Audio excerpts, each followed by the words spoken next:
যে আমাদের হবিগঞ্জের শায়ের মিজান কাদরি সে পরিবেশন করেছেন। আল্লাহ কেমন মুসলমান, নামাজ পড়তো রোজা রাখতো, নামাজ পড়তো রোজা রাখতো, দিত রে আজান। ঠিক কিনা বলেন?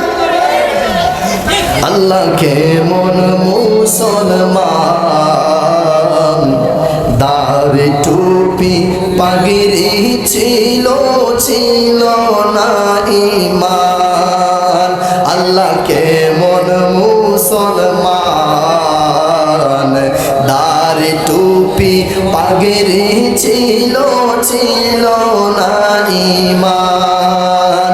আল্লাহ নামের মুসলমান। ঠিক কিনা?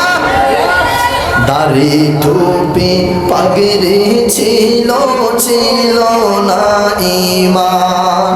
আরে ঈমান যদি থাকিত তবে কি করিত, ভাইরে হোসেন রে কুরবান। ঠিক কিনা বলেন?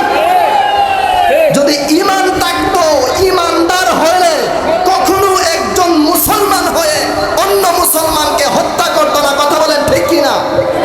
শুধু মুসলমানই নয়, যিনি ছিলেন আল্লাহর রাসূলের দৈহিত্র, যিনি আল্লাহর রাসূলের কলিজার টুকরো, আল্লাহর রাসূলের শরীরে একটি অংশ মনে করতেন, তিনার বিরুদ্ধে, আল্লাহর রাসূলের আওলাদের বিরুদ্ধে যুদ্ধ ঘোষণা করে, শুধু যুদ্ধ ঘোষণাই করেননি, যুদ্ধ করেছেন।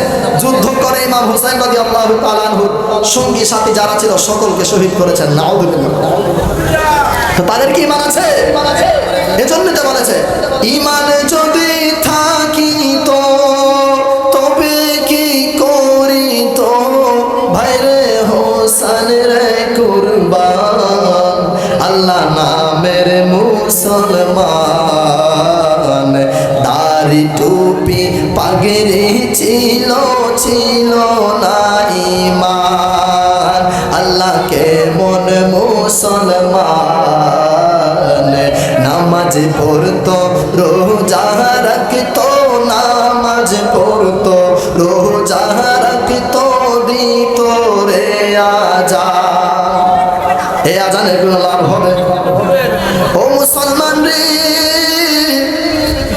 ইয়াজিদ বাহিনীর দলেরা মক্কাতুল মুকাররমায় পাথর নিক্ষেপ করিয়া হেরেম শরীফের, কাবা শরীফের গিলাফ পর্যন্ত পড়ার পর ইয়াজিদ বাহিনীরা তাদের এই যুদ্ধ 2 মাস পর্যন্ত চলমান ছিল। কয় মাস পর্যন্ত? জোরে বলেন, কয় মাস পর্যন্ত? 2 মাস পর্যন্ত এই যুদ্ধ চলমান ছিল।